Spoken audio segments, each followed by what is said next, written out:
Okay, let's go ahead and get started. We'd like to welcome all those who are here in our chamber and those 12 million people that are out in TV land watching. I've asked Council Member Argyle to give us a prayer. Our dear Father in heaven, we are grateful this day that we gather here as a council and mayor to discuss the needs of Spanish Fork City. We're grateful for the opportunity to be a resident of this city and to serve. We're grateful for those who live in this city and the service that they do. We're grateful for our public safety officers, ambulance and EMTs, and the great work they do in this. Ask a blessing upon them, keep them safe as they take care of our city's needs. We are asked thy Spirit to be with us as we discuss the needs of our community, that we may do so in a pleasing manner, that we may come to a decision and that will benefit all in Spanish Fork and the citizens. And we are grateful for these things in the name of thy Son, Jesus Christ. Amen. Amen. Thank you. Ask Councilman Gordon to lead us in the pledge. Would the audience please rise and repeat the pledge after me? I pledge allegiance to the flag of the United States of America and to the republic for which it stands, one nation, under God, indivisible, with liberty and justice for all. Thank you. You may be seated. Okay. Let's move to public comments. Anyone that would like to come and address the mayor and the council, you're welcome to come up and address us. Seeing none, let's go to employees of the quarter. Who is going to come and... Did you say employees or employee? Employee, well, I got a bunch here. Okay, well, I'm going to go first then. I'm Yes, excited. you are. Cody Harris. Mayor, it's my privilege to do a little bit of a spill on Cody today. Earlier this week, I received an email from Ashland indicating that Cody was nominated and he was selected as employee of the quarter. Cody comes to us from a previous employer of 8 years, and then he has served with us about 6 years. While he's been serving here, he started out as a patrolman, worked his way around the roads, and then went to investigations and worked several cases there, one of which I might mention was a cold case.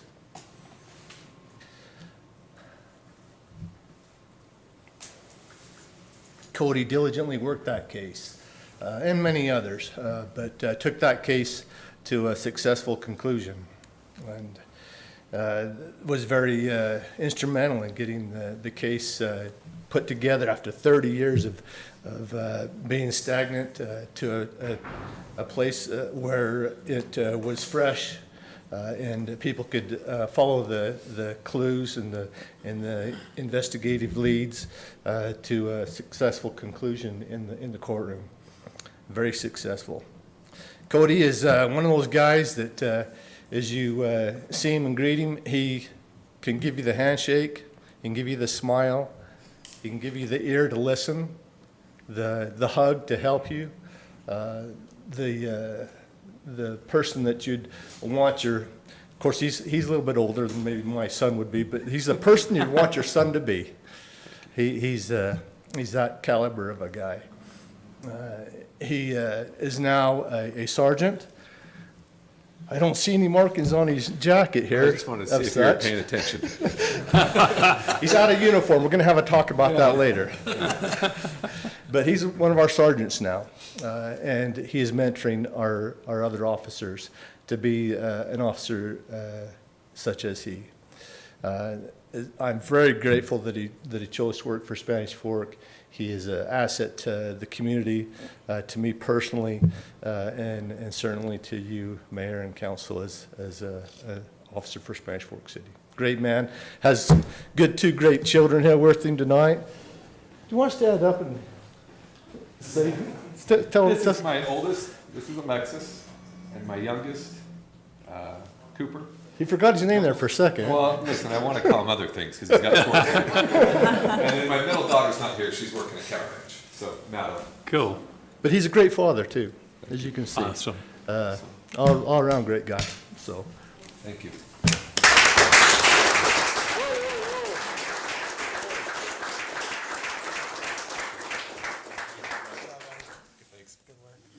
Congratulations. Yeah, that's our secret.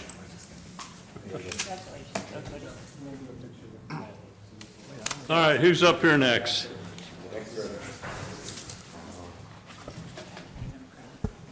Also employee of the quarter, we have James Darling from our engineering office. He's brought his two boys, Bentley and Ryder, and I understand that they're really good at math, so we're working on getting them into engineering eventually too.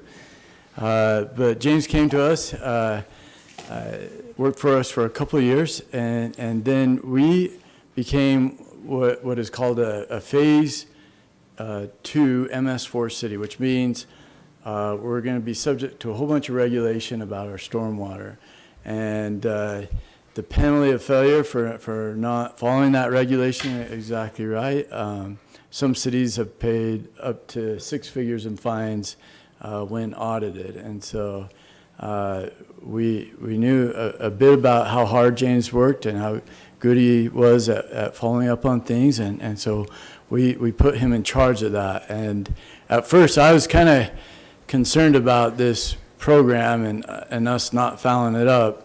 And so we met twice a week for a long time and just went through it in detail. And then after not too many of those, I realized that he'd do a better job than I would and kind of turned him loose. And he has done an excellent job at developing our program and then following it and just making sure that we are in compliance, and if we're audited, I don't believe we would have a fine.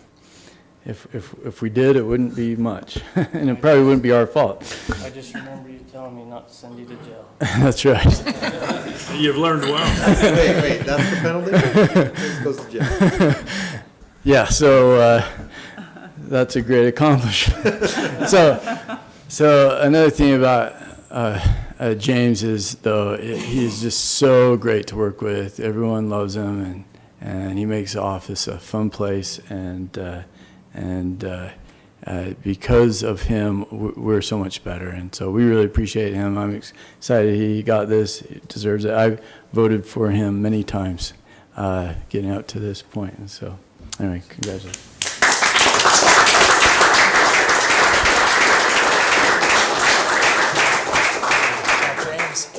Nice job. Congratulations.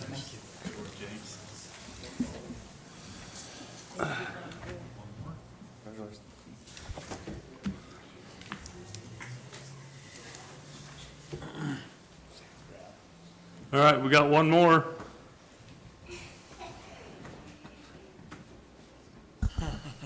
About 4 years ago, there was a young lady that came into my office and said, "Are you guys in need of a free intern? I'm in a program at UVU in a communications program, and I need an internship." And typically, it's sometimes a little bit hard to drum up work, but we actually had a need for someone to do that, and so for a few months, this young lady by the name of Tara Silver, who is now our city recorder, did some amazing work for us. And soon after her internship, we had a job opening for an HR technician, and we asked Tara if she would be interested, and thankfully she accepted that position.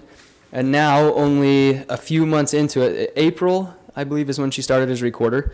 Someone nominated her for the Employee of the Quarter, and in their description, they said in the few months that Tara has worked here, she's accomplished some amazing things. One of those things is she created a log. This may sound a little bit boring to some people, but to me it was super awesome. Who can sign what? a who can sign what log. So it made it easier for us to see who could actually sign on behalf of the city, so that we were making sure that we were doing things the way that we should be. She started a meeting with all of the records committee, and it looks like she's got a few special guests that are walking in now. Tara, did you know this was happening? No. Okay. So Tara actually is the one that puts the agenda together. So normally the names of the employees of the quarter would all be on there. There was one missing this time, but Mayor has the lucky recipient in there, which we've already let the cat out of the bag, but that's Tara Silver, and we're very grateful for Tara. She's incredible at helping with employee development and everything recording. And we would all do well to emulate the character that Tara's developed. So Tara, if you'll come up, we'll hey, congratulations.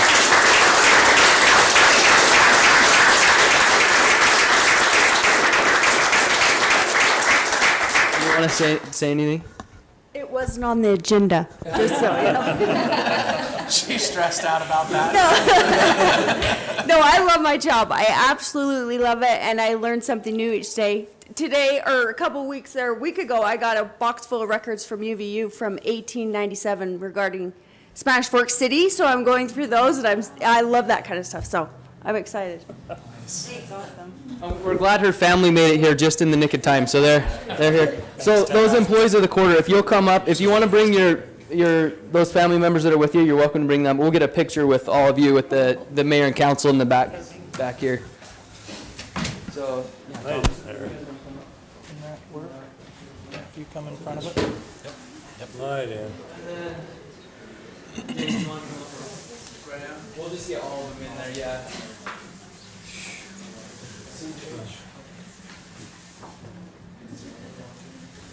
Crowd in, crowd in. Act like you like each other. Yeah.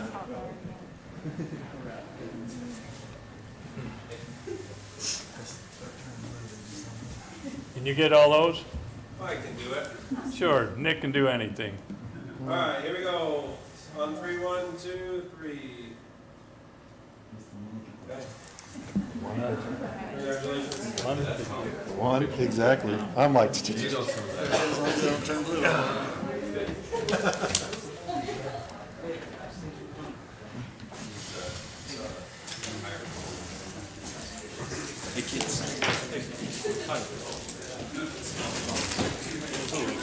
Pretty sparse again.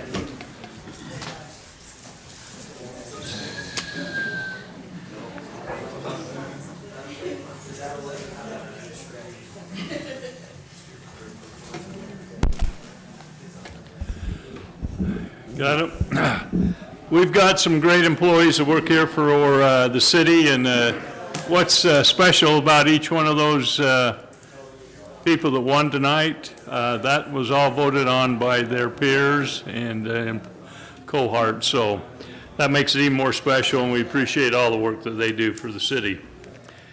Okay, let's go with council comments. Let's start with Councilman Gordon.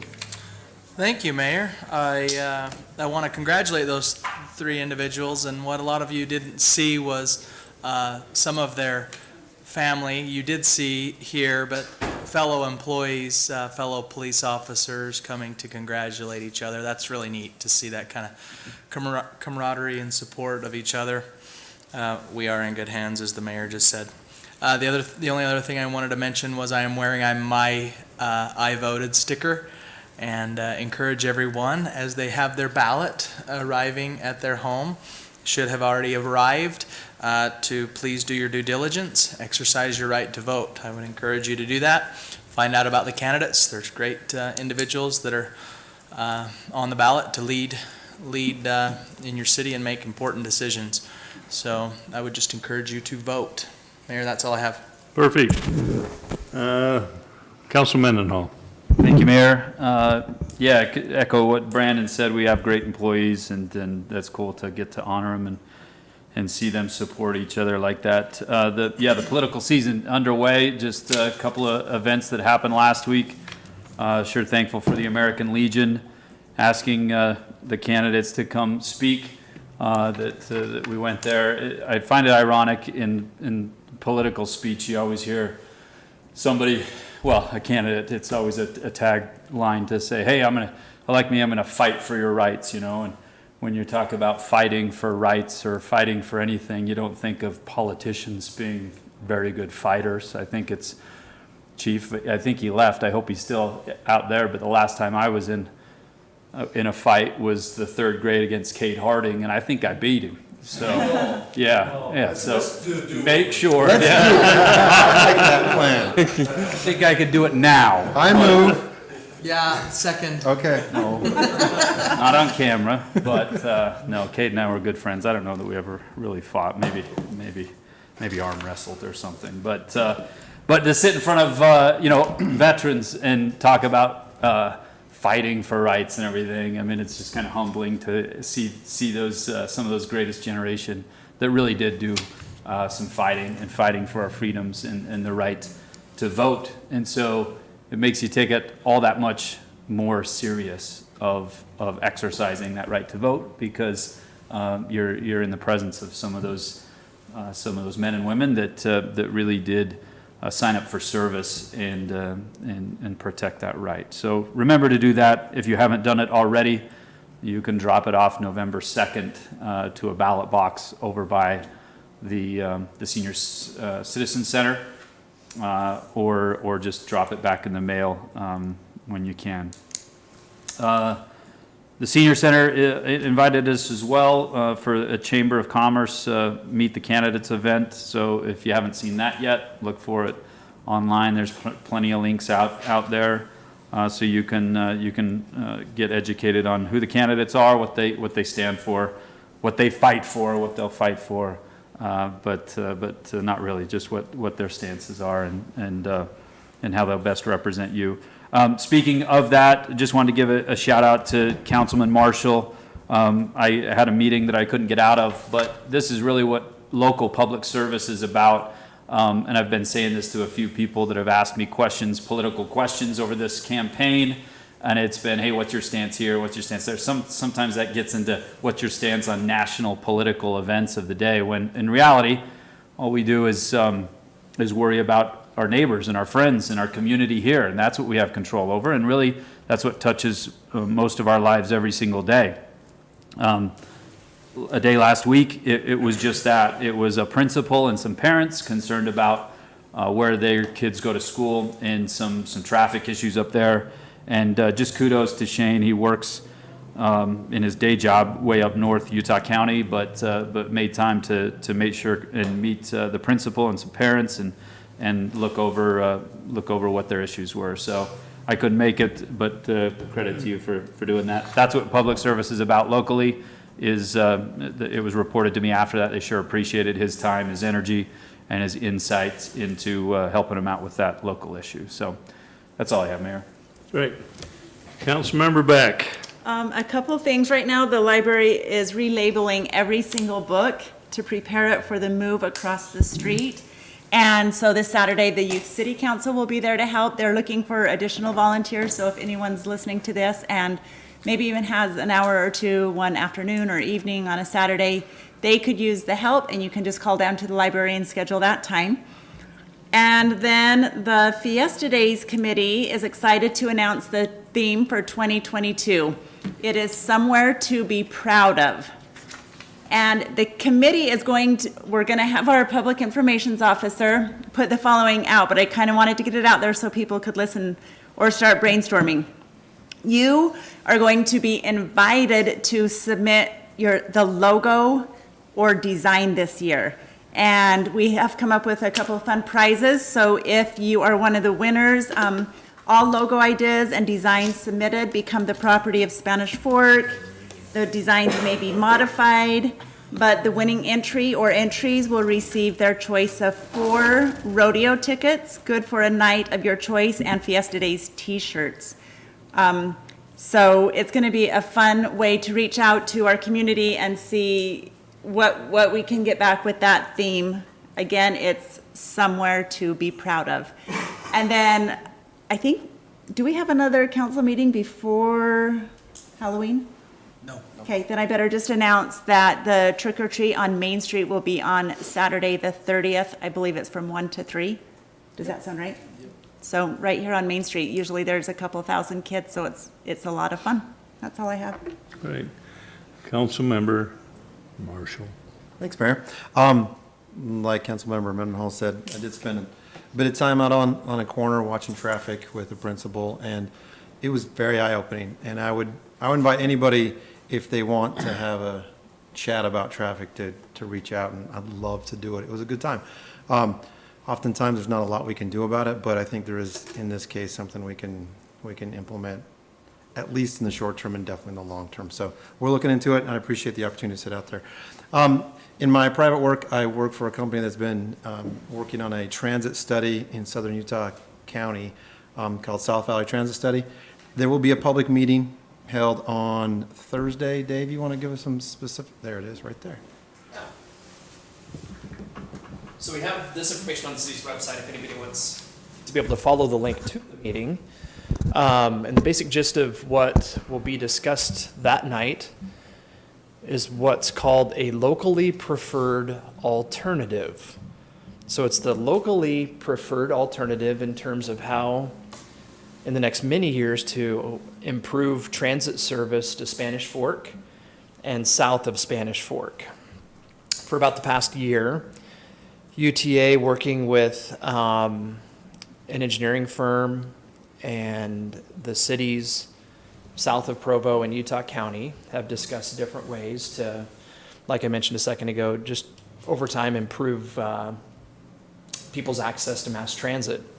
They've looked at potentially extending bus rapid transit, which is UVX in the Provo-Orem area. They've looked at light rail, like what exists in Salt Lake County. They've looked at enhanced bus service and other options, including extending Front Runner commuter rail down to Springville and Spanish Fork and Payson, and potentially even at some point in the future to Santaquin. And that phrase I used a minute ago, the locally preferred alternative that UTA is now proposing and is requesting Spanish Fork residents of all of South Utah County to provide their thoughts on, is to extend commuter rail south. For us, that would mean that there would be a commuter rail stop someplace in the vicinity of Center Street and I-15. That wouldn't happen overnight. I would guess that sometime between 5 and 10 years from now. More likely 10 plus, but I like the idea. You like that? Something like that. Yeah, so potentially a decade from now. But I will mention as well that this is a really, really big deal, I think, for Spanish Fork City, for the community. It's certainly a big deal for Spanish Fork City, the municipal organization, going back well before any of our time as staff here, you as elected officials. Previous officials have worked very, very hard to make sure that UTA indeed planned and continued to anticipate providing commuter rail service to Spanish Fork City. Spanish Fork is part of the UTA district. We provide as a community considerable funding through the sales tax that's generated in this community to UTA. We really appreciate their efforts on this project and everything else. And we really hope that maybe anybody that's watching tonight and that perhaps you as elected officials can help get the word out about the conversation that's going to be had just in a couple of days on Thursday about this project. It's a great time to weigh in. And I'm very, very happy that I think our role right now, at least relative to the idea that having commuter rail in Spanish Fork is a good thing, it's really just to support the work that UTA's done. So to kind of keep that momentum going in the direction that it's moving in now, and maybe then we can start to work on having it here, in less than 10 years and that type of a thing. A lot less than 10 years. I think, Dave, part of that timing, though, is really up to us as a community and how we want to land use plan the area around the station. The number one driver for UTA is going to be ridership. And if you can show a land use that supports transit, they're going to be more apt to come further south. So the better we can plan for that area, the better opportunity we have to speed that timing up. And certainly all of you as council people, you will see proposals for developments that will tie directly to this. And what happens to those proposals, that's going to be up to you. But particularly with the infrastructure that Spanish Fork City has worked to install on the other side of I-15, the big sewer line, and maybe some other projects that we're working on as well, there's a lot of energy being spent right now on planning and preparing for development that potentially could pave the way for what Councilman Marshall just mentioned, trying to build land uses that support the infrastructure that would come with commuter rail. I think that goes for both Springville and Payson as well, right? They have to do their job, their part, just like we have to do our part to make that happen. And it could definitely change the timeline, so. Anyway, that's it. Just an invite to participate on Thursday. If you want to go to the website, it's southvalleytransit.com, Thursday from 6 to 7. Bring your support, ask good questions, probe UTA and get this thing moving forward. That's it for me. Thanks, Shane. Councilman Argyle. Thank you, Mayor. Just want to report, we had our Veterans Council. Everything's going okay with the veterans. They did make a comment that they've had quite a few funerals that they've administered the last rites. In fact, they were saying they were busy, which is a sad but good note. Thank you for what they do and the service that they render for those veterans who pass and have the opportunity to have those last rites. Also, just want to make a comment about something that happened recently in this nation. City back east, a mayor and a council made a decision to remove a statue of Thomas Jefferson that had stood in this town for over 187 years. I think about the history and what Thomas Jefferson, he was the principal author of the Declaration of Independence. He served as a statesman. He was our third president. When I think about what he did, he was a man, he wasn't perfect, but the foundation that he set for this great country allows us to have what we have here in Spanish Fork. And I hope that we never forget that history that we have in this great nation, because that Constitution is our bedrock and what everything is based upon. And that we try to start to remove these men who are our founding fathers of this great nation. It was a sad day for me to hear that, knowing that this council and mayor, we love our history. We want to know our history. We want to learn from our history that some of those things that we do wrong that we don't repeat. But to try to put it away and destroy it is a wrong thing, and I think this was a wrong choice to remove this man from a statue from their community, especially as much as he has served for this great nation. I just thank you, Mayor. Thank you. All right, can you put that of the Capitol? We had the opportunity last week to go to the Capitol, meet with the governor, and we met with Governor's task force to put together an electrical mutual aid agreement, which we are UMPA, met with Rocky Mountain Power, the co-ops, the four entities, all the electrical entities met together, signed an agreement to render mutual aid. As you remember, a few years ago, there was a big windstorm up in Bountiful, and it knocked down a lot of trees and knocked out a lot of power. We sent people up there. We sent our crew up there. A lot of people throughout the state sent crews up there to help Bountiful. And what this agreement was there for was to help them. All together, we came together and agreed if there was ever a need, we'd be able to be there to help. And so I had the opportunity to speak along with this gentleman here. He represented Rocky Mountain Power. And then I also signed the agreement representing the chairman of UMPA. And so I was able to sign that agreement for us on that. So that was a great experience. Also, I was able to go to Rock Bank Elementary and speak at Red Ribbon Week. I'd like to say I was a star there, but there was a couple others called Maverick and Iceman. Our K9 people were there. They brought their dogs, and the kids loved them. They got a better standing O than I did. But that was a great opportunity to be able to go and talk to them and talk about Red Ribbon Week and discuss that. Later on that week, I was able to go down to Mona. UMPA has purchased the power rights to a solar farm down there that's going to come online here in a couple of months, or no, a couple of weeks. It's 540 acres of ground. So if you go down to Mona, if you look up on the west side, you'll see a lot of black. Those are all solar panels. And so there's 248,000 solar panels.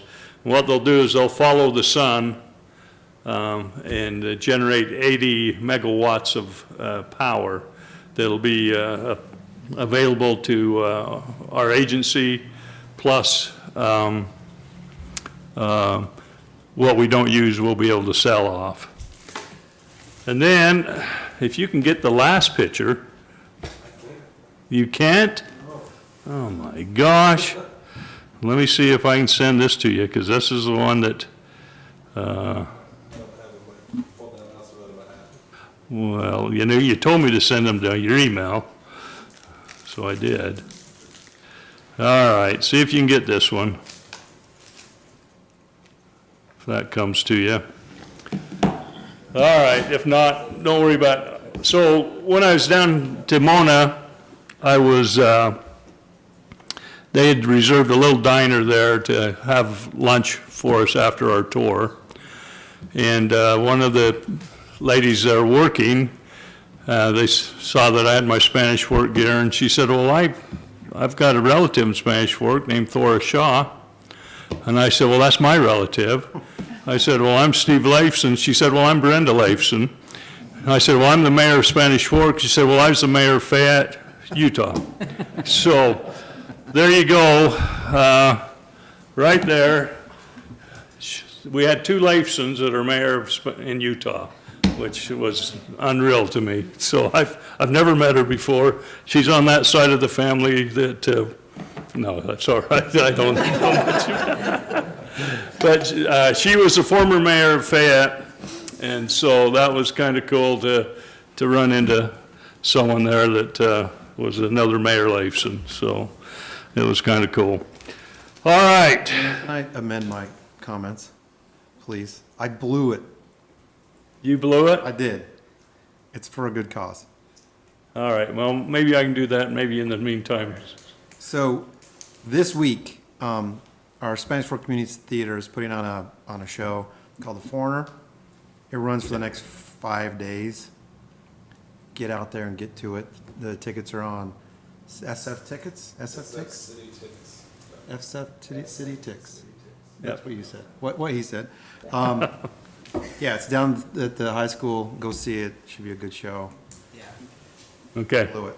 great, well, I'll forgive you this time. This one Grasshopper. time. Never miss it again. Grasshopper, he says. That's all right. And then last thing I just want to reiterate, get out and do your vote.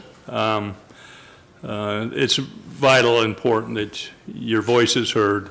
So go exercise that right that our forefathers have fought for that right to vote, and vote to the candidate that aligns with how you want to see things go. So I appreciate all the candidates that are running. It's not easy.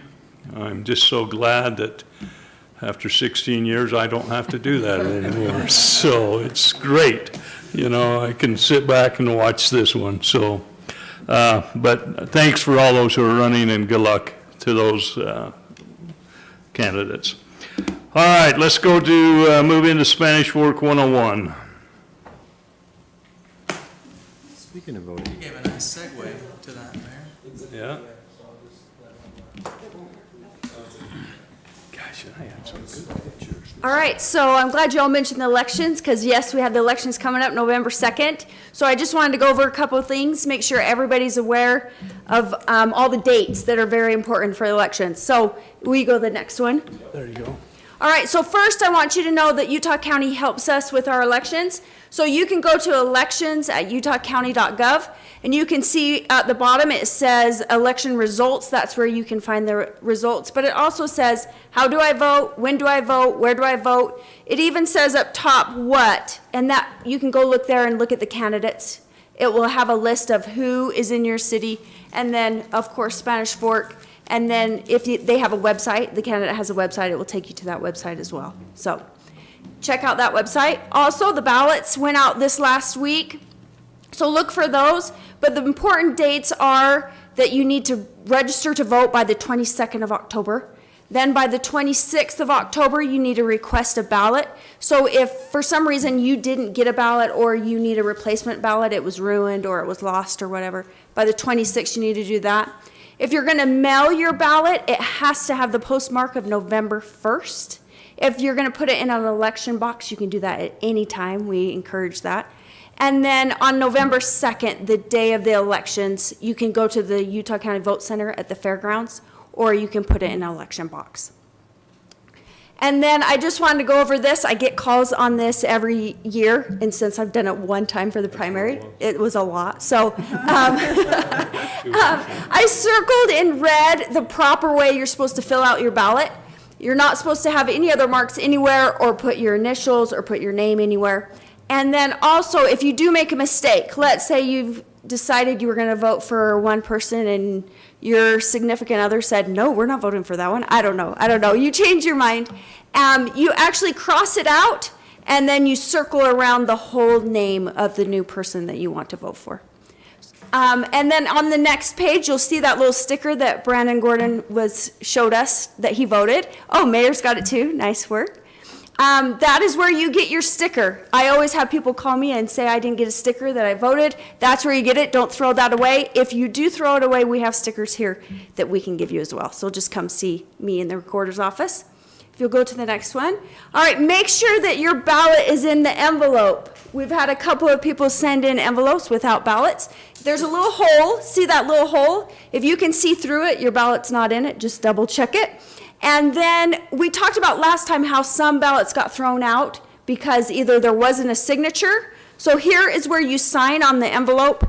And then also there's the information you put so that they can call you if there's a problem with your ballot. That's the information they want to know so they can correct your ballot if needed. So make sure and fill that information out just in case. If you'll go to the next one. Early voting starts October 27th, 28th, 29th, and November 1st, 4 days. But you have to go to the Provo Center for that, and that's from 8 to 5 on those days. Tara, you can actually vote there? You don't Yes, you can actually go there and vote there. Don't need to bring your ballot? Take it with you, it's just easier. They don't have to double check it. Take your ballot with you, it just makes it faster for you and them. Okay, and then I just wanted to make sure everybody knew where the election drop boxes were. We had to move them because of construction for the library hall.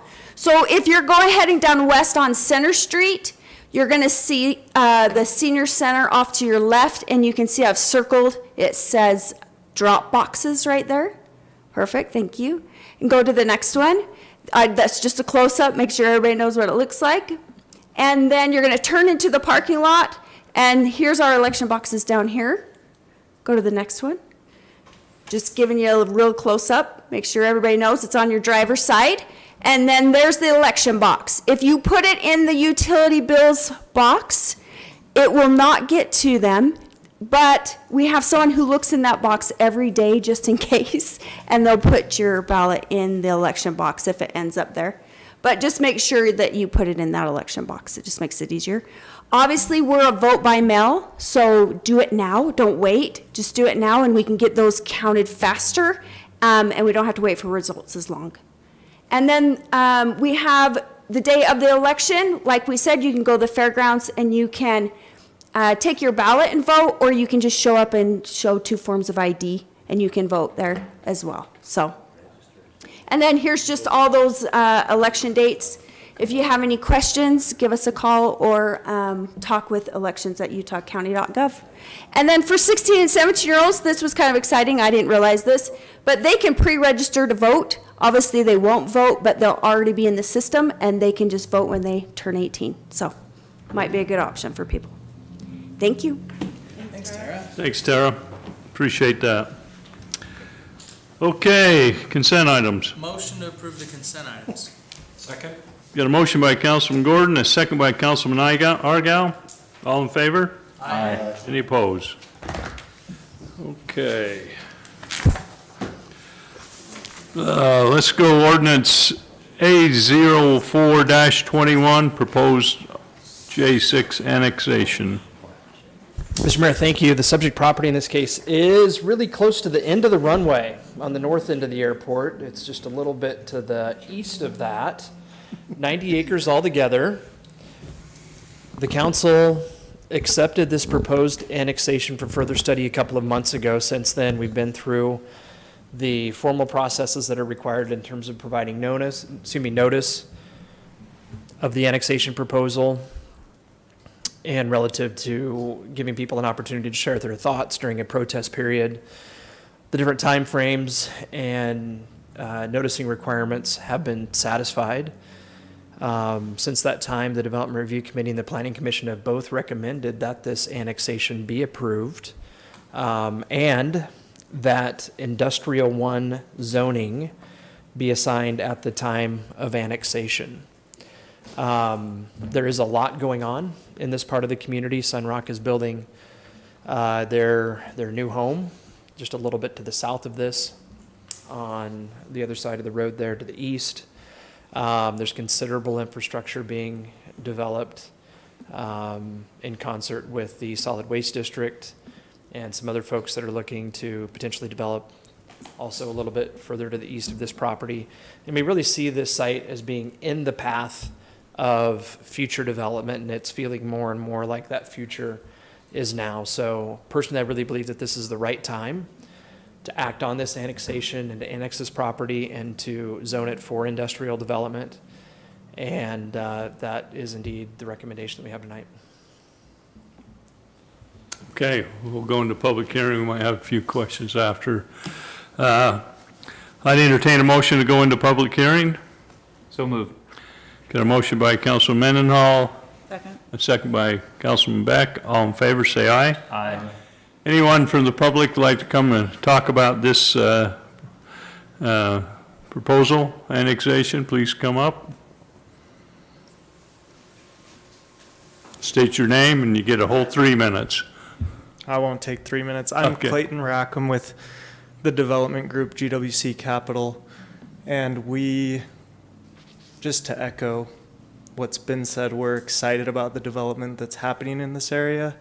Look forward to working with Spanish Fork and get top caliber industrial users in this area. Thank you. Yeah, you did good. Thanks, Clayton. Anyone else? Seeing none, I'd entertain a motion to go out of public hearing. So moved. A motion by Councilman Gordon, a second by Councilman Mendenhall. All in favor, say aye. Aye. All right, any questions, comments about this annexation? Dave, could you just show us from the big picture where this fits? It's just hard from that little plot, that little 70, 80 acre plot. So this map will help it kind of stand out because it won't be colored gray. So everything that we're talking about is on the west side of this road here. So it's these properties right out here. So indeed, it's in alignment with the runway, at least part of it, about 90 acres altogether. This is the site that Sunrock is developing. Got to get a little bit bigger. It's this 40 acres right here. And we frankly anticipate considerable development to happen in the next year or two, a little bit to the east. This annexation area is, I think in our view, very different from a similar proposal that you heard a month ago, I think, for properties that are a little bit further to the south that are very remote from something as simple as good road access, for example, and some other utilities and that type of a thing. We believe that's really different in this area, and that indeed plans that have been made and that have been put into motion definitely suggest that the city can support very robust development in this area in the very near future. We've had very extensive conversations with Mr. Rackham's colleagues at GWC Capital and some other folks indeed about development out here. And we don't know exactly how that's going to play out, but there's been enough interest that, like I said, I really think this is the right time to take this step with annexation. Thanks. Any other questions? Seeing none, I'd entertain a motion. I move to approve ordinance number A04-21, proposed J6 annexation. This proposal would annex some 90 acres into Spanish Fork with industrial 1 zoning, and with those following findings. Second. Got a motion by Councilmember Beck, a second by Councilman Mendenhall. This will be a roll call vote. Councilman Mendenhall. Aye. Councilmember Marsh. Aye. Oh, sorry. Councilman Gordon. Aye. Councilmember Beck. Aye. Councilman Argyle. Aye. Okay, that passes. All right, new business, proposed preliminary plat amendment for Swift Creek Master Plan Development located at 31 East, 950 South. Once again, thank you, Mr. Mayor. This proposal's really simple. I'll try not to make it more complicated than it is. This development received preliminary plat approval as a master plan development previously this year, just in the last few months. And at that time, a small part of the project on the south end of it was simply left as a vacant parcel. The proposal that's before you tonight would take that plat and add development to this area right here, such that the approved preliminary plat then would go from having 85 lots to 91. As proposed, the project meets all of the city's criteria for master plan developments in the R115 zone. And both the Development Review Committee and the Planning Commission have recommended that it be approved.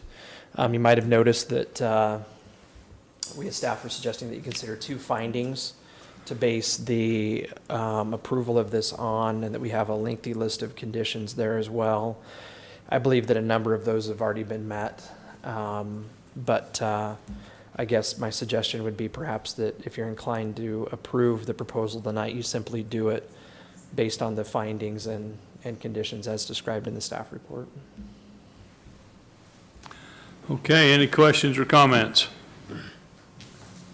I just think it's important for us to point out that this is not high density. They're 1/3 acre lots, and there's 91 of them. Great. Sometimes that gets skipped over in a growing community, so. All right, if there's nothing else, I would entertain a motion.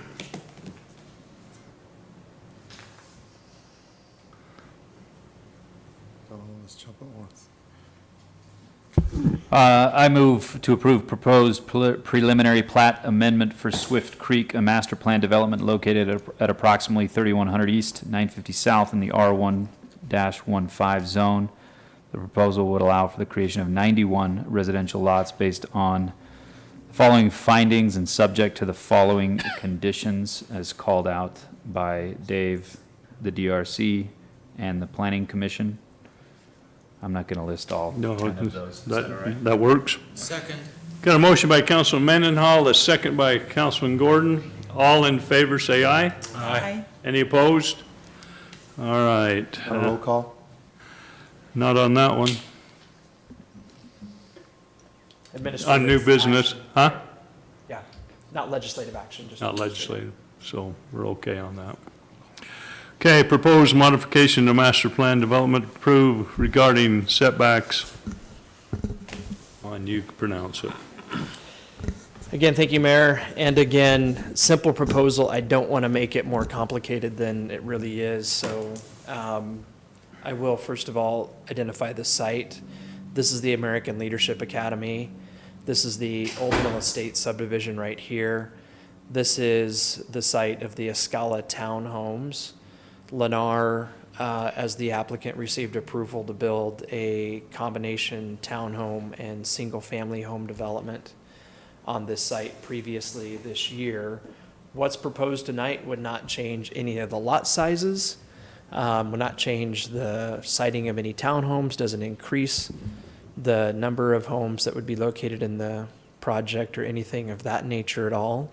The applicants approached the city here within the last few weeks simply because as they've taken a closer look at the lots which are found along the western boundary of the project between where townhomes would be constructed and the single-family homes in the Old Mill Estates development to the west. That is Old Mill Estates over here, townhomes over here. This is in fact their first phase of the project. And in that phase, all of the lots for the single-family homes would be developed. As Lennar started to site individual homes on these lots, they realized that their options were limited beyond what they felt made sense. That is to say that on these lots here, because of their width, they only had, I don't want to speak for them, but I believe it's 2 house plans that they could fit with the width of those lots and using the standard side setbacks of 10 feet. So part 1 of the request is for the council to approve a reduced side setback for the lots in the project to allow them to go from 10 feet down to 5. And that simply would allow them to site a wider home on the lot. This would not be the first time that the council has approved something like that. Most of the time, this gets approved with the original approval of a project, and we don't therefore usually spend a lot of time talking about it. But in this case, the applicants didn't make a request then, so that's why we're back now. But to start with that, does that make sense? So the applicants would be able to go down to as little as 5 feet From their fence, from the correct? side of a home to the fence that's Right. on the side of the home. That's not to say that they would, but conceivably they could. And as I understand it, to be able to site some of their homes on there, they might indeed go down to And 5 feet. It's normally 10? It's normally Or 10. 15? It's normally 10. The other part of the request has to do with the rear setback for 2 lots. This one right here, which abuts the MATC site to the north. And this lot here, which for a lot of reasons I think as well, to really look as good as it can to the neighborhood to the west. The home for this lot here is intended to face west, southwest maybe we could say, but this direction here. So the rear yard for this home would be following this property line here, home facing that way, that being the front then, this being the rear. With respect to these 2 lots, the applicant has requested to be able to have that rear setback reduced to 15 feet. But What's in the back of 101? Townhomes. So this being the next phase of the project, this street will continue around this way, and townhomes will be built around that street. Storage units will be over here, so these townhomes, as they're built closer and closer to Del Monte Road, will back onto those storage units. But that's part 2 of the request, to allow for the home on this lot to be as close as 15 feet to the rear property line here, and for the home on this lot to be as close as 15 feet to the rear property line there.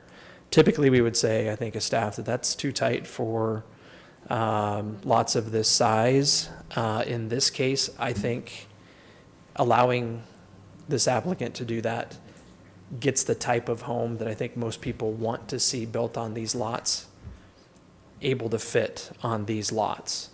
The applicants could site homes on all of these lots by meeting the standard setbacks, but I frankly do believe that they want to do something that's bigger, that would be more consistent with what what's been built to the west. Are these 1/3 acres?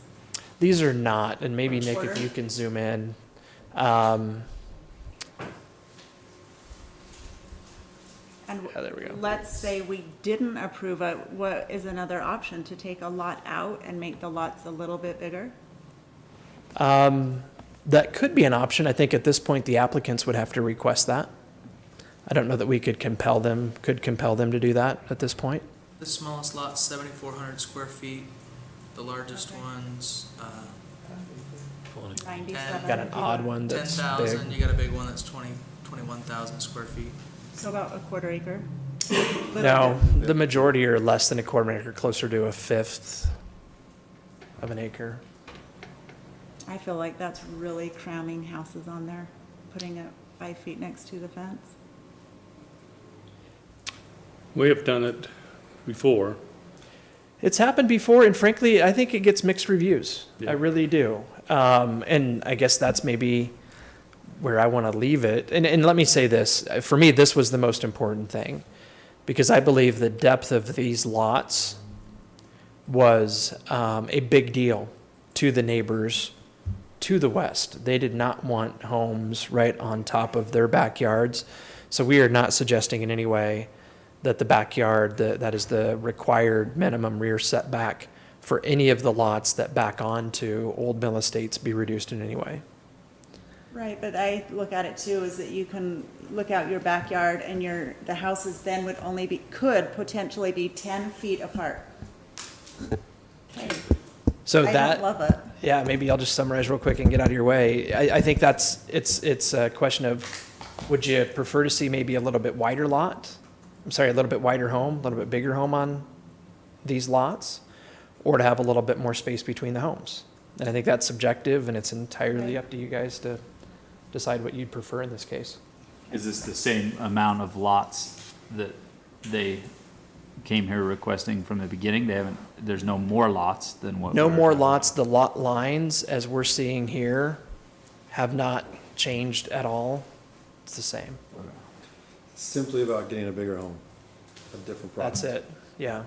And the project that we hear good and bad about is Legacy Farms. Legacy Farms has a 5-foot side yard setback, and we hear from some people that, hey, that just doesn't feel right.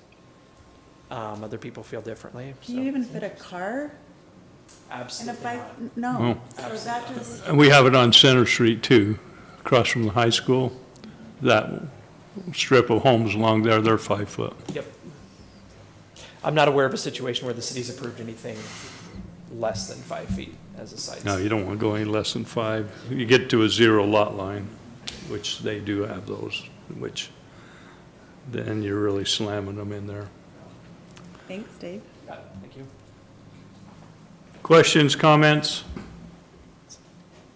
It's interesting, the impact is on someone that's going to walk over there and buy it, knowing full well that it's a 5-foot. And, I'm thinking, would I rather have an extra 5 feet of yard or 10 feet of home? Yeah, that's the question. Mine's about 5 feet on the one side to my neighbor, but on the other side, it's bigger. It's Right. 10 feet. You can get a car on the So other as long as side. you could do one side. So they want 5 feet on both sides? Is that what you're That's what's saying? proposed. Okay, all right. Isn't the development on the end of Canyon Road on the other side of Somerset, aren't all those homes 5-foot setbacks? Back of them are against Highway 6? I don't know the exact distance between homes, but I think it's less than 10 feet. Yeah. And in that case, this doesn't exist. There's not a lot line like that. It's frankly more like this, with the units being split apart, where people actually just purchase the property that their home sits on, and no lot around it. So we view the setback, there's really not a setback per se in that case even, I'd say, but I think it's 6 feet Yeah. between homes in You some probably cases. Yeah. I didn't, my boy sold those and I didn't think they'd sell, and they did. They sold like hotcakes that quick, yeah. So I like the we have space. homes behind here, right? And they're nice size homes. Among the largest in the city, I'd say. Right. Yeah. Yeah, okay. So I guess the question is, if I own one of these lots here, or homes here, do I want to see a bigger home, or do I want to see a smaller home with bigger yard? Just something that, Because that's what they could build right now. They could build a smaller home. home with that bigger lot, or if you want someone, a nicer size home that fits in more with what I've got here, just throwing it out. Can we take them one at a time, like the back setback on lot 110 and 101? Can we Right. Yeah, Talk that one quickly. That one to me seems pretty minor. You're back into a road and back into a townhome. right, Yeah. That one's pretty straightforward to me. pretty. 101 is the bottom one. Can you pull that a little bit? Right there, yeah. So there's gonna be townhomes right here, so, And this road's already built right here, so this home would be facing this right. road. So I don't see an issue between that and this one up here personally, but, I'm okay with that. so does that solve that one? Does to me. Yeah. Okay. So now it's what you guys want to do with this. I personally don't like the 5 foot, but that's where I'll stand. Did the applicant come back to the planning commission and talk about this and maybe show some, I guess it's a little bit hypothetical for me to envision what the home looks like that's a 10-foot setback, what the home looks like that's a 5-foot setback. And maybe I'll be completely wowed and be like, yeah, build that home. Right. Maybe we'll make Oh, an that's exception. so much better. But if it's, That Yeah. tiny spot. We could certainly, we could do a number of different things. We could take pictures of homes that are 10 feet apart and homes that are 15 or 20 feet apart and bring those back to the council to give you that kind of perspective. We'd be happy to do that. I don't know if that would be helpful. Can we approve these two? Are they building now, or they started? No, they won't be building here for months. Okay, so that's not a priority right now to. Right. I Okay. think they'll probably be marketing well before they're building. That's Okay. my guess. I'm really curious about the square footage of the home Yeah, in either way. I think if they can come back and tell us a little, give us a little more information, tell them we're fine with these two, but here we'd like a little more information so we can make an intelligent decision. Maybe, so more information on home plans or home designs, square footage, that type of a thing. We could pull some examples from, just kind of like a visual perspective as to what things might look like. We'd be happy to do I that. think if it's really important to them as well, take a lot out and give them the big house and the lot. If it's that transition point from the biggest neighborhood in our city to townhomes, I think this road, both of us should be somewhat flexible. So I will pass I'd that like along. some more.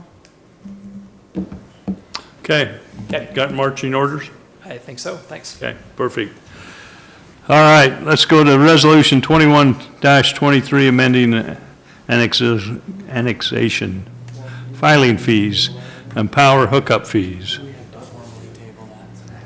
Hey, Mayor. Okay, we are going to table that. Okay, perfect. Is that okay with you? Formal Yeah, table we- that. we, We need a I vote to move table we that. Table item B. do you want the We're going to do a lot vote. approvals, the approvals that we gave detailed in that on the two? Or just table it, because it's all coming back anyway, right? It's all coming back. Second. I'm not that involved in this one, to be honest with you. We're just, No, we were on Sorry, yours. the last one. Yeah. we're on the last one. I'm just gonna pass what you shared along We to have- Lennar, the applicant. We're going to table We're gonna do a it. formal table, Yeah. though. We're going to do a formal table. So I've got a motion by Councilman Gordon, a second by Second. Councilman Argal to table this, table B. All in favor, say aye. Aye. All right. Thank you. Okay, now let's go to C, Resolution 21-23. Could you bring up the map first? So we have some costs that come with annexing into the city as we take over an electric utility. And as we looked at those costs, yeah. So as we looked at those costs, they really vary from area to area. And so in an effort to spread those costs out fairly, we're proposing this fee based upon a study that we did that divided up the costs by the overall area. And so what we're proposing is that when an annexation occurs, that a fee of $572 is paid per hookup, electric hookup, in that annexation area. And that is paying the part of connecting those homes to our electric utility. Now, it will cost more than that to connect those homes, and that cost is actually spread out over all the area, because it's not just the connection of the homes that is being paid for. It's for buying out the utility lines, the power lines throughout the area, and basically making the whole area so that it can be developed and hooked up to city power. So in addition to that additional fee on annexation, we're proposing to add $200 to the electric hookup fee, which would be charged per residential home. Now, if you had a non-residential development occur, then it would be $572 per acre. So like a business or industrial, you just take the acreage and times it by 572. Anyway, I feel like this spreads out the cost evenly among all the unannexed area, and it doesn't make it too onerous for any one acreage of land. Any questions for Chris on this? One last thing, this map is not in final form, and so we would ask if you could make the motion contingent that all the areas that have paid for the annexation costs be included in this map. And then all the ones that haven't would, of course, be excluded. So if you could just say, on condition that all of the areas that have already paid the annexation costs be excluded from this fee, then we can fix the map going forward. Okay. I would entertain a motion on this. I move to approve resolution 21-23, amending annexation filing fees and power hookup fees. All areas that have already paid being excluded in this motion. Second. Got a motion by Councilman Gordon, a second by Councilman Argal. This is a roll call vote. Councilmember Marshall. Aye. Councilman Gordon. Aye. Councilmember Beck. Aye. Councilman Argal. Aye. Councilman Mendenhall. Aye. That passes. Wasatch Pallet Relocation Costs Agreement. Okay, Wasatch Pallet has worked really well with the city to relocate away from the UTA tracks, which will be where Front Runner comes in, move their business over to where Union Pacific has their tracks, which will help us when we do get Front Runner to come down to Spanish Fork. It also really helps us when we get the Center Street interchange with I-15. And so we're really appreciative of them and moving. These costs are very expensive for them. And one of the things that can be done to help them out is by allowing the impact fees that we normally charge to a business to be transferred from their old building to their new building. Whenever you build a new building in town, it's important to us that the existing residents and existing businesses in town aren't paying the cost to bring new people in.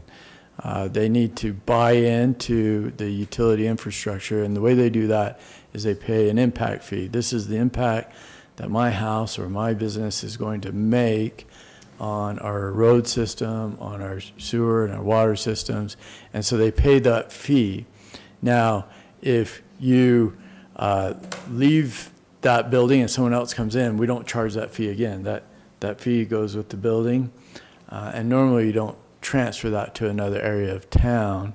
But in this agreement, it explains that they will demolish the old building, and so that impact will completely be gone from the city, and then it does make sense to transfer it up. And so this agreement accommodates that.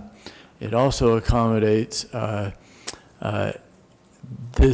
old building, and the land that the old building was on is needed for us to build the interchange and a 5-lane arterial that needs to come up and connect to the new I-15 Center Street interchange. And so we have access to corridor preservation funds that are statewide. And with those corridor preservation funds, we can apply and get them to buy that right away now, even though we're not intending to build the Center Street interchange right now. And with that money, we can help pay the cost, some of the relocation costs of moving this building up to the other railroad tracks. And so one important thing, though, is that we ensure before we apply for those corridor preservation funds that the underlying landowner commits in this agreement that all of those funds will go towards those relocation costs. And so that's the other part of this agreement. Any questions? Have we ever done anything like this before? No, it's pretty unique. Yeah. Yeah. The background is they came to us and they were going to rebuild on site and spend millions of dollars building a brand new building that when we wanted the interchange, we would have to buy out, or UDOT would. So it's pretty unique. So Chris, mine? The transfer of the fee, is it tied to the demo of the old building? Yeah. Specifically? Or is it part of the overall package? So my concern is that this happens in the future. The city doesn't need the property like we need the property today. I think that is the underlying theme, is that the property needs to be redeveloped in a different way. I don't want someone to say, hey, in Wasatch's case, you transferred the impact fees because they demoed. I'm going to demo my building, why don't you transfer the impact fees? That's a precedence I don't think we want to set. Yeah. Does that make sense? Yeah, I understand. Go ahead.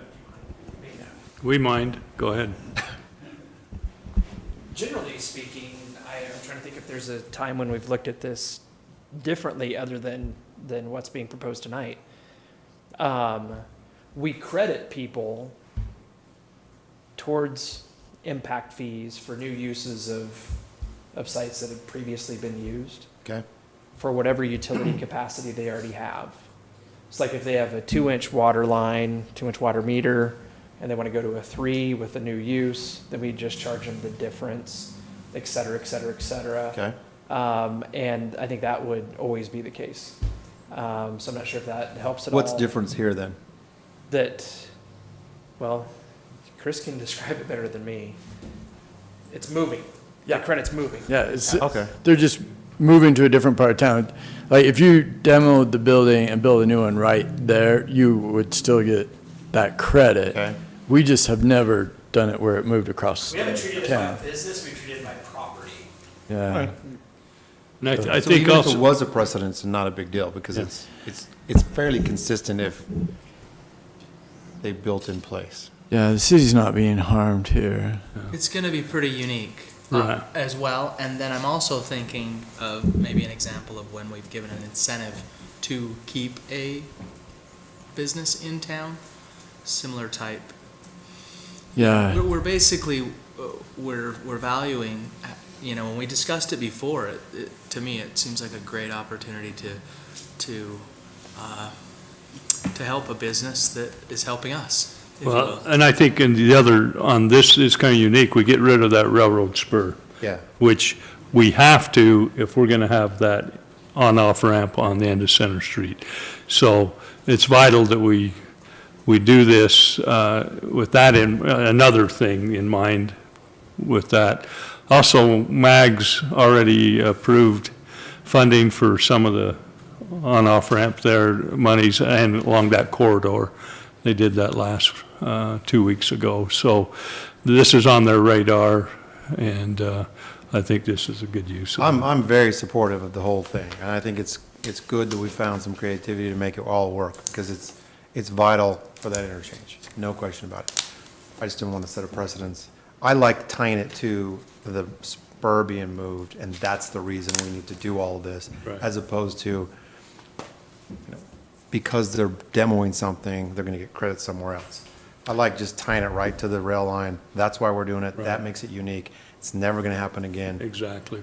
and so there's no precedence. Just ask me next time. Yeah. I'll answer your Okay. question. I'm in. One thing that might help if this wasn't approved, they demoed the building, they could still get that credit, but it would go towards maybe the homes that they build on the site. So that credit will no longer apply to that property? yeah, so Okay. all the homes or whatever gets built there, we think it'll be residential, we'll have to come up with the impact fee out of it. Gotcha. Okay. Any other questions? If not, I'd entertain a motion. I move to approve Wasatch Pallet relocation cost agreements. Second. Got a motion by Councilman Marshall, second by Councilman Argal. All in favor, say aye. Aye. Any opposed? Okay. Zone change consideration. Like that's too short. This conversation is a little bit unique. We've had discussions like what I'll talk about here before. We don't do it very often, but we indeed are looking for the council to take some formal action tonight in the form of a motion. So I'm just going to kind of give an overview of some of the things that staff would like the council to consider, and then I'll request you to give us some specific direction. This conversation is the result of really, in my view, just some brainstorming that the city manager and myself and Chris Thompson, our Public Works Director, have done here in the last several weeks about some historic land uses that we have in town and some historic zoning. And you guys will recognize some things that are similar themes that tie into conversations we've had in recent years. And Nick, if you can kind of maybe just zoom in on maybe this part of the community, I think we'll get tight enough. Yeah, that's fine right there. This is the zoning map, and some of you, I'm sure at least will remember that until recently, the property we know as the Fritzie property right here was zoned industrial. And in that case, the city initiated a zone change to go through the formal process of changing the zoning from industrial to our holding zone, an agricultural zone, in anticipation of that property being put to a new use at some point in time. That was an important step for the city to take because we did not want that industrial use to expand, which prior to the zone change, the property owner had a right to do, given that zoning, particularly with the idea that in as much as any of those industrial uses expand there, it makes it less and less likely that the use is going to change someday. So by changing the zoning from industrial to agricultural, it basically froze the property owner relative to the uses that are allowed there. They are grandfathered for any of the legal industrial uses that were happening there prior to that zone change. And they can continue to do those, as far as I understand, in perpetuity. But with that change, there was a significant incentive given, in my opinion, for the property owner to consider new land uses. And indeed, we're having some conversations relative to that now. in that case, and I'm using this as an example because I think it's applicable relative to some other sites. In this case, we felt like that was an important step to take because of a development that the city had approved on the Sunrock property here. And we felt like it would be irresponsible to not take some action to limit the kind of impact that industrial uses would have on a residential subdivision that likely is going to be under construction this time next year, right over there. So initiating that process to consider, and then ultimately the council acted on changing the zoning from industrial here, I think that was an appropriate process to go through. And I think that's best for everybody in that part of the community. Does that all make sense? So what we're looking for tonight ties into some other sites that we have in the area. One right across the way here where not only is it zone industrial, but it's a medium industrial zone, which allows for some things that, generally speaking, I don't think most people would want to see on the other side of their backyard fence. And yet we have a use there that is allowed in a lot of other zones as well. So potentially changing the zoning of that site to something else does not, in that case, impact IFA adversely in any way. So that's one site that we're thinking about. Leland Mills, we've had conversations with the owners there over the years of the idea that there may be a better zoning approach than that medium industrial zone for them as well. Chris just talked about this site over here. It's another one that's kind of in the same area, a lot of similar characteristics of being in really close proximity adjacent to a subdivision. And in this case, in fact, in light of everything that's going on with Wasatch Pallet, we expect to have an application to amend the city's general plan for that property here in the next day or two. We've been talking with potential applicants about getting that submitted for the past several days. So the request that we have tonight relative to those three properties is for the council, by way of a motion, to direct staff to initiate a study of the zoning of those three sites and to process potential zone changes for those sites and have them run their course going to the Development Review Committee, Planning Commission, come back to you after we've been through the appropriate noticing processes and so forth. Any questions about that? Any areas that you may consider or not? Yeah, if you can maybe go to Canyon Creek. I think right now, and maybe for me, it's just a matter of taking a bite that we can handle. We've talked with the owner of this site here extensively in recent years. And a preliminary plat even was approved for this property, which is, in my mind, it's behind Lowe's. That's how I look at it. They have a little bit of frontage on, I think this is Marketplace Drive, 11th East, right here. We've had them propose initially to develop professional office buildings there. Now they're talking about maybe doing some kind of distribution center, warehouse, something like that there. That might be another site where there might be some value in having conversations with the Planning Commission, City Council about a non-industrial zone. So I could see this maybe being a subsequent round of what we're talking about right now with some of those properties on the other side of the community, unless you want us to take this on now as well, and we certainly can do that. But this is just one other, to answer your question, site that we've talked about in terms of, is the zoning that exists really aligned with the city's vision for the area? So basically, we've had some industrial zones sort of out on the outskirts of town. We've grown into them now, surrounded them by what's the right word? Incompatible uses. And now we're like, okay, we can take a bigger look at this. Well said. Okay. I guess my question is, why wouldn't we include this one? I see no reason not to. We certainly can share our thoughts with you as staff and make that part of a bigger recommendation on Does some anyone others. else have any?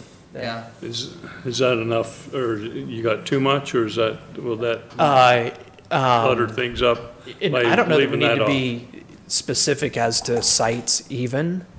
I think a motion could direct staff maybe to look at the city as a whole. And maybe that's part of the effort, is to identify properties where kind of legacy zoning no longer makes sense. It's no longer consistent, well, it's not consistent with the general plan. And maybe the city needs to be more proactive in terms of initiating a zone change to try to promote a use change as well. That would sure be nice, instead of having one of these come That to makes us sense. cold. We've looked at it in advance. Yeah, I agree. And the end result of something like this, studying it, looking at it, could be that we're taking action to amend the general plan in somewhat of a sizable way with these properties. That could happen, you bet.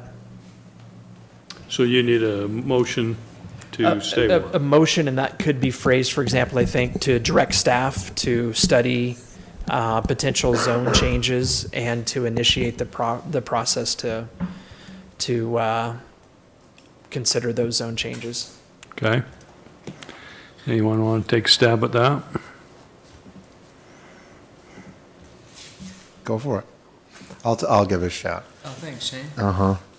I move that we direct staff to take a look at the legacy zones that are scattered throughout our community to determine if there is a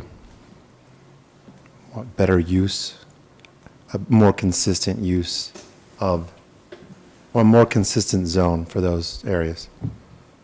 Did I do it? Second. And to initiate the process to Right. change those zones. And to initiate the process to change those zones. Thanks, Doug. Second. Thank Got a you. motion by Councilman Marshall, a second by Councilman Gordon. All in favor, say aye. Aye. Okay, let's move over to microsurfing slurry seal type 3 change order. Okay, we do a treatment called microsurface seals on more of our industrial roads and our high traffic arterial and collector roads. And as we bid that out this year, our estimate was kind of high. We thought it would be around 32 cents a square foot, and it came in at 26. And our streets division manager is kind of an opportunist, and Jamie. he saw an opportunity to complete a whole area, which is in the Canyon Creek area. You'll notice all those roads are new looking and well sealed up. And so he reached out to the contractor to see if the contractor would just do more at that same price, and he could just button up that whole area this year instead of getting to it in another year. And so the quantities, although the bid pricing is the same, the pricing will be the same as bid, quantities went over 36,000. So I'd like to propose this change order. To be completed before the end of calendar year or fiscal year? Yeah, so it is done already. Oh. Took a little while to get this through. I was gonna say, if it's not done by now. So we're pregnant. If it's not done by now, We're we shouldn't be. pregnant and you want us. Yeah, thanks for pointing that out. Yeah, sure. We had a little conversation about what the mayor would say, and What would the mayor I think the Brandon's already figured it all out for us. It's- Gosh darn Yeah. you guys. Yeah. This is how I have the Will you gender reveal. will you have Jamie contact me? I'd like to see him. I'll tell him I to would report love to you out. to meet with Jamie for a little I don't bit. know if I feel comfortable approving this. That would send a great message. Tell him he better bring cookies when he comes. All right. I would entertain a motion on this proposed change order that might get done this year. Motion to approve microsurface seals, slurry seal. I'm going to get the microsurface slurry seal type 3 change order 1. Got a motion by Councilman Argyle, a second by Councilman Mendenhall. All in favor, say aye. Aye. Aye. All right. Can we couch that in a please ask before? I mean, It's a good thing he takes really good care of our Yeah, roads. yeah, if anybody else but Jamie, you know. Well, I mean, it's very cost effective, so I mean, Yeah, it's the right definitely. thing to do, no doubt about it. It's just the process that we go Yep. through to get it done. It's good. Yep, definitely. All right, discussion, set date for special public hearing.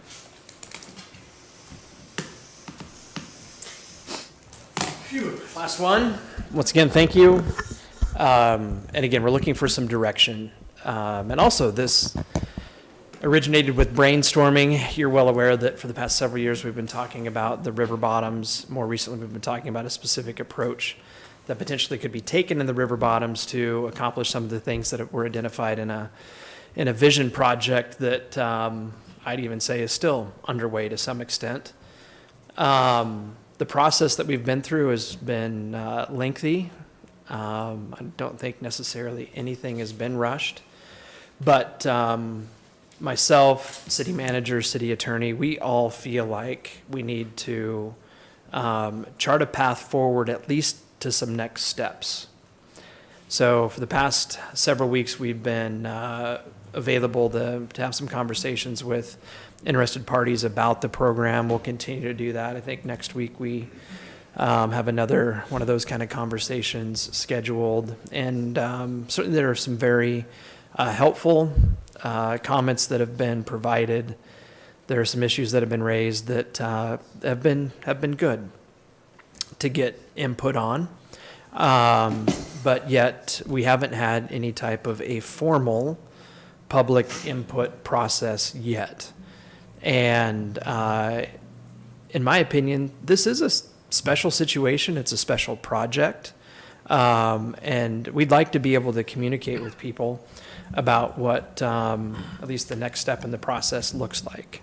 So this is what we're suggesting that you as the council consider in terms of arranging for a special meeting. We think it would be good to have that meeting sooner than later, and I'll talk more about that in just a minute. The organization of the meeting, in our opinion, should be such that people would have an opportunity to learn more about what's being proposed. So that might involve something of an open house that could run its course maybe for hours on a particular day, but then same day, same venue, later on, you hold a public hearing on the proposal. I think it's important to do that sooner than later so that we can get formal input on what's being proposed. To date, it's myself and another colleague, and occasionally some others that get input. So it's our notes and things like that we're operating from. But I think there is something very important and beneficial about having that formal public hearing. And we'd even suggest that that be a joint public hearing with both the Planning Commission and City Council. I see advantages for stakeholders in needing to only come to one meeting. Certainly for us as staff, it's easier to try to compile as much input as we can get at once. I think it's really, really important that that meeting be our next step. And I would even suggest that it be clear, and incidentally, these are all just suggestions, right? We appreciate that you guys decide how this looks and how it works and what it is, but I would suggest that neither the Planning Commission nor the City Council anticipate taking action that night, that it is simply a time for you to listen. And then after that, we can talk about subsequent steps. But I particularly think it's important to do that sooner than later so that we can kind of round out our public input and then go to work on making appropriate changes based on that input versus doing what happens sometimes with other land use proposals, which is, really the I's have been dotted and the T's have been crossed before there's a public hearing, right? And I think that sometimes sends the wrong message And indeed, sometimes that, I think, makes it harder to incorporate the input that's received in this kind of venue when we're also asking you to take action on a particular night. So I hope that element makes sense, because I think that's really, really important, that input gets received, and therefore changes potentially can be made based on that input before any next step is taken. In terms of when a subsequent step to a public hearing would be taken, I don't think we as staff necessarily have a timeline in mind. That could be as little as, the next week. That could be as long as several months from the hearing. But to kind of put a finer point on what we're asking tonight, we've kind of looked at some calendars, and November 9th, it's a Tuesday night. We think that potentially is a good night. I'd say maybe good afternoon and good night to have this kind of a special hearing. And we would like to get your thoughts and direction tonight as to whether or not we should schedule that meeting and provide the appropriate notice and that type of a thing. So you're proposing like afternoon, a public meeting where information is given. The folks that attended go internalize that and then come back to a hearing, and then we hear from them. Is that what you're suggesting? Something like that, yeah. And then the planning commission will meet and discuss their recommendations, and then it would come to us. That's the appropriate We wouldn't meet process. necessarily together, it's just that we're gathering all the information at the same time. So we'd meet together for the public hearing. Right. So their planning commission and the council would all be here on that November 9th at 6 o'clock for a public hearing, and listen however long it takes to everybody that comes through that would like to talk. We'll just be listening, and then the planning board will, at some future date, make a recommendation and bring it back to the council. Are you talking afternoon or 6 p.m.? I think it's important. If 6 p.m. is a good time for you, I think that likely works well for planning commissioners for the hearing time.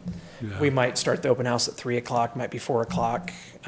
We can certainly advertise that well in advance. So you could have the planning, or you could have the open house, talk to anybody, explain it all, and then we would have a public hearing at 6 o'clock. That's the Tuesday concept. night. And we've seen this, we've seen the legislature, for example, kind of use this model on some complicated things, and it seems to have worked well. That's part of I like the idea to have both the planning and the council together, one public hearing, so we're, the public doesn't have to come to the planning and then 2 weeks later come to the council. They can all come one night and express what they want to do. At least that's my feeling. I agree. I think like that's, Mike Okay. works you have for to me. have someone come back twice to explain. Okay, schedule it. Okay, appreciate that very much. All right, Thanks. thank you. All right, discuss December and 2022 meeting schedule. Yes, I think we ought to meet. What else you got for me? So just so the public understands, we are required by state law to, by ordinance, prescribe the time and place for holding a regular council meeting each year. We usually do that in December. We wanted to share a few dates with you. Typically, we've always just